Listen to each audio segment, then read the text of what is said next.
I'm going to show you an app called WhirlyGlobe. Now, WhirlyGlobe is an interactive 3D globe that lets you examine information about countries and cities and states, provinces, oceans, things like that. It's based on the WhirlyGlobe toolkit, so it's nice and fast. See, it's got that sort of standard interactive feel to it. And it's got a vector data overlay as well. So you can, for example, touch on parts of the globe and see what those are. This is an interesting region, obviously. And if you zoom in further, you can see states, provinces, cities, and areas of interest. And then if you tap on something like, say, this city, it'll take you to the Wikipedia page about it, and you can read a little bit about, in this case, Istanbul.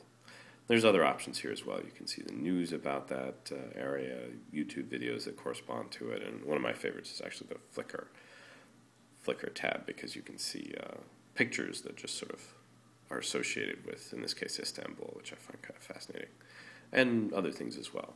Then you can go back to the globe and go select something else.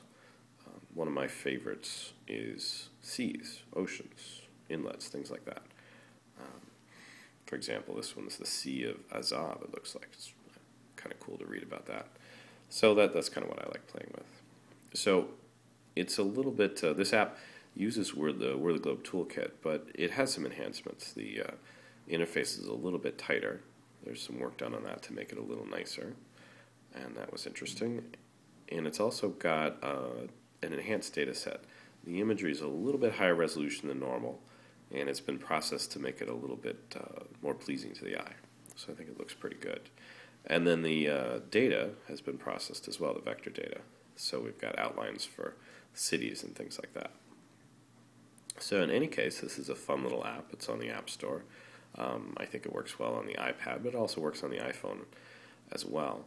And I think people should download it, and it's a great example of what you can do with WhirlyGlobe.